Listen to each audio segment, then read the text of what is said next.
മധുരയിൽ നിന്ന് ഞങ്ങളുടെ റിപ്പോർട്ടർമാർ ചേരുകയാണ്. തത്സമയം PR സുനിൽ, സാനിയോ മനോമി, റഹീസ് റഷീദ്, അർജുൻ കല്യാട് എന്നിവർ വിശദമായ വിവരങ്ങൾ പ്രേക്ഷകരിലേക്ക് എത്തിക്കും. ആദ്യം PR സുനിലേക്കാണ്.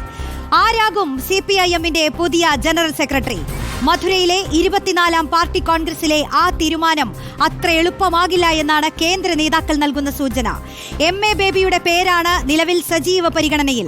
നിലവിലെ ദേശീയ രാഷ്ട്രീയ സാഹചര്യത്തിൽ അസാധാരണ തീരുമാനങ്ങൾക്കുള്ള സാധ്യതയും തള്ളിക്കളയാനാകില്ല. PR സുനിൽ നൽകും വിശദാംശങ്ങൾ. PR സുനിൽ, നമുക്ക് ഈ ഘട്ടത്തിൽ ചോദിക്കാനുള്ളത് ഒരൊറ്റ ചോദ്യമേ ഉള്ളൂ. MA ബേബി ജനറൽ സെക്രട്ടറി സ്ഥാനത്തേക്ക് എത്തുമോ?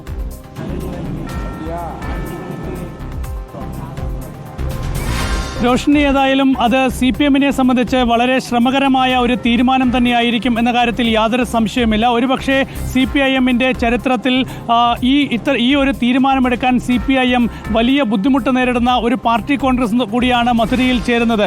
MA ബേബിയുടെ പേരാണ് സജീവമായി പറഞ്ഞു കേൾക്കുന്നതെങ്കിൽ പോലും നിലവിലെ രാഷ്ട്രീയ സാഹചര്യത്തിൽ മറ്റെന്തെങ്കിലും തീരുമാനം എടുക്കണോ എന്നതൊക്കെ CPIM ഗൗരവമായി പരിശോധിക്കും. ഏതായാലും MA ബേബി കഴിഞ്ഞ ദിവസം പറഞ്ഞത് 6-ാം തീയതി ഇപ്പോൾ മാധ്യമങ്ങൾ പറഞ്ഞതെല്ലാം തെറ്റും എന്നാണ്.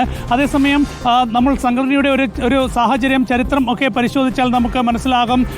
ഹർകിഷൻ സിംഗ് സുർജിത്ത് ജനറൽ സെക്രട്ടറി ആയിരുന്ന സമയത്ത് പാർട്ടി സെന്ററിൽ നിന്നുള്ള സംഘടനാ കാര്യങ്ങൾക്ക് മേൽനോട്ടം വഹിച്ചിരുന്ന നേതാവായിരുന്നു പ്രകാശ് കാരാട്ട്. പിന്നീട് പ്രകാശ് കാരാട്ട് 2005-ൽ പാർട്ടിയുടെ ജനറൽ സെക്രട്ടറിയായി. വിശാഖപട്ടണം പാർട്ടി കോൺഗ്രസ് വരെ പ്രകാശ് കാരാട്ട് 3 ടേം തുടർന്നു. അന്ന് സംഘടനാ കാര്യങ്ങൾക്ക് പാർട്ടിയിൽ മേൽനോട്ടം വഹിച്ചിരുന്ന സീതാറാം യെച്ചൂരി പാർട്ടിയുടെ ജനറൽ സെക്രട്ടറിയായി. 3 ടേം സീതാറാം യെച്ചൂരിയും പാർട്ടിയിൽ ജനറൽ സെക്രട്ടറിയായി തുടർന്നു. ഏറ്റവും ഒടുവിൽ കണ്ണൂർ പാർട്ടി കോൺഗ്രസ് ആണ് സീതാറാം യെച്ചൂരിയെ 3-ാം തവണയും ജനറൽ സെക്രട്ടറിയായി തെരഞ്ഞെടുത്തത്. അദ്ദേഹം അന്തരിച്ച ശേഷം പ്രകാശ് കാരാട്ട് ദേശീയ കോർഡിനേറ്ററായി തുടരുകയായിരുന്നു. ഏതായാലും പാർട്ടി ഭരണഘടനയനുസരിച്ച് ഒരു നേതാവിന് പരമാവധി 3 തവണയാണ് ജനറൽ സെക്രട്ടറിയായി തുടരാൻ കഴിയുക.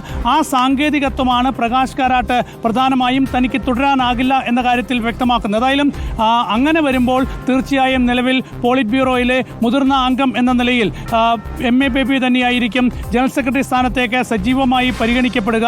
അതല്ല, രാഘവലുവിൻ്റെ പേര് പരിഗണിക്കപ്പെടാനുള്ള സാധ്യതയും ചിലർ ചൂണ്ടിക്കാണിക്കുന്നുണ്ട്. അതല്ലെങ്കിൽ അസാധാരണ തീരുമാനം ഒരുപക്ഷെ CPIM എടുക്കാനുള്ള സാധ്യതയും തള്ളിക്കളയാനാകില്ല. വേണമെങ്കിൽ പാർട്ടി ഭരണഘടനയിൽ ഭേദഗതി വരുത്തി തൽക്കാലം പ്രകാശ് കാരാട്ട് തന്നെ തുടരട്ടെ എന്നൊരു തീരുമാനമെടുക്കാം. പ്രായത്തിൽ ഇളവ് നൽകാനുള്ള തീരുമാനമെടുക്കാം. മുഖ്യമന്ത്രിയായ നിലയ്ക്ക് പിണറായി വിജയന് ഈ സമ്മേളനവും ഇളവ് നൽകാനുള്ള സാധ്യത തള്ളിക്കളയാനാകില്ല. അപ്പോൾ ഇളവ് നൽകാനുള്ള തീരുമാനം എടുക്കാൻ പാർട്ടിക്ക് യാതൊരു തടസ്സവും ഇല്ല എന്നുള്ള കാര്യം ഉറപ്പാണ്. അസാധാരണ സാഹചര്യങ്ങളിൽ അത്തരം തീരുമാനങ്ങൾ പാർട്ടിക്ക് എടുക്കാവുന്നതാണ്. ഏതായാലും ദേശീയ തലത്തിൽ CPIMനെ സംബന്ധിച്ച് ഈ സമ്മേളനവും ഇനിയുള്ള പ്രവർത്തന കാലവുമൊക്കെ വളരെ പ്രധാനപ്പെട്ടതാണ്.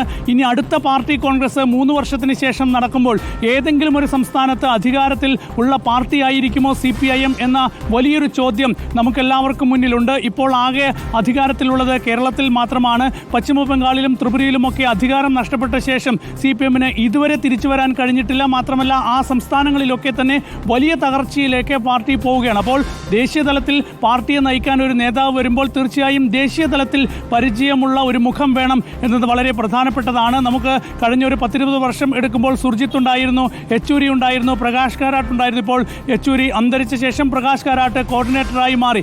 ഏതായാലും അങ്ങനെയൊരു സാഹചര്യത്തിൽ ദേശീയ തലത്തിലെ പാർട്ടികളുമായി ആശയവിനിമയം നടത്താൻ കഴിയുന്ന ആ പാർട്ടിക്ക് സുപരിചിതമായ ഒരു നേതാവ് വേണം എന്നൊരു തീരുമാനത്തിലേക്ക് വന്നാൽ തീർച്ചയായും ഒരു അസാധാരണ തീരുമാനത്തിലേക്ക് പാർട്ടി കോൺഗ്രസ് പോകാനുള്ള സാധ്യതയുണ്ട്. അതല്ല എങ്കിൽ ഒരുപക്ഷെ MA ബേബി പാർട്ടിയുടെ ജനറൽ സെക്രട്ടറി ആകും. അങ്ങനെ വന്നാൽ EMSന് ശേഷം പ്രകാശ് കാരാട്ട് ജനറൽ സെക്രട്ടറി ആയിട്ടുണ്ടെങ്കിൽ പോലും അദ്ദേഹം മലയാളിയാണ്. പക്ഷേ അദ്ദേഹം ദേശീയ പാർട്ടി സെൻറ്ററിൽ നിന്ന് അദ്ദേഹം ജനറൽ സെക്രട്ടറി ആയ നേതാവാണ്. അങ്ങനെ നോക്കുമ്പോൾ ഒരുപക്ഷെ EMSന് ശേഷം കേരളത്തിൽ നിന്നുള്ള ഒരു പ്രാതിനിധ്യം എന്ന നിലയിൽ രണ്ടാമത് പാർട്ടിയുടെ ജനറൽ സെക്രട്ടറി ആകുന്ന മലയാളിയാകും MA ബേബി. സുനിൽ, ഒരു ചെറിയ കാര്യത്തിലേക്ക് വരികയാണെങ്കിൽ ഇപ്പോൾ ദേശീയ രാഷ്ട്രീയം തന്നെ ആഴത്തിൽ ശ്രദ്ധിക്കുന്ന ഒരാളാണ് സുനിൽ. നമുക്കറിയാമല്ലോ, ഇപ്പോൾ യെച്ചൂരിയൊക്കെ മറ്റ് പാർട്ടിയിലെ നേതാക്കളുമായി പുലർത്തിയിരുന്ന ഒരു ബന്ധം അത് വളരെ ഊഷ്മളമായിരുന്നു. എപ്പോഴും നമ്മൾ ഈ രാഹുൽ ഗാന്ധിക്കൊപ്പം പോലും യെച്ചൂരിയെ കാണുന്ന ഫ്രെയിമുകളൊക്കെ എപ്പോഴും നമ്മൾ ശ്രദ്ധിക്കാറുണ്ട്. അത്തരം ഫോട്ടോകളൊക്കെ പുറത്തു വരുമ്പോൾ നമ്മൾ അതിനെക്കുറിച്ചൊക്കെ ഇങ്ങനെ ചർച്ചകൾ നടത്താറുണ്ട് ഈ രാഷ്ട്രീയ സമയങ്ങളിലെല്ലാം പലപ്പോഴും. അപ്പോൾ PR സുനിലിന്റെ അഭിപ്രായത്തിൽ ഇപ്പോൾ ഏത് നേതാവിനാണ് അങ്ങനെ ഏറ്റവും കൂടുതൽ നേതാക്കളുമായൊക്കെ ബന്ധം പുലർത്താൻ കഴിഞ്ഞിട്ടുള്ളത്?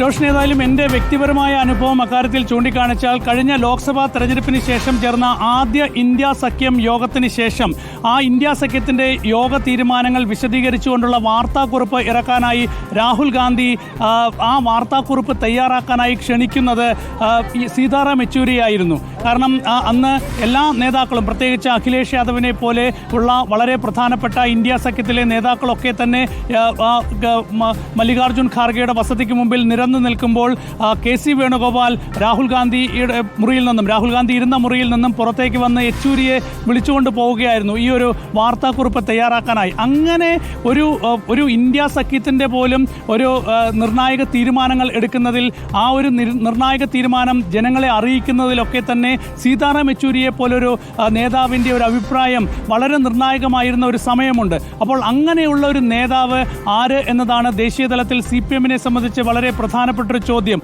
അതുതന്നെയാണ് CPM നേരിടുന്ന ഏറ്റവും വലിയ വെല്ലുവിളി എന്നത്. ഏതായാലും പാർട്ടിയിൽ അങ്ങനെ പരിശോധിക്കുമ്പോൾ സീതാറാം യെച്ചൂരിയെ പോലൊരു നേതാവ് തീർച്ചയായും നമുക്ക് ഉണ്ട് എന്ന് പറയാൻ കഴിയില്ല. പക്ഷേ അവസരങ്ങളാണ് ഓരോ നേതാക്കളെ വളർത്തിയെടുക്കുന്നത്.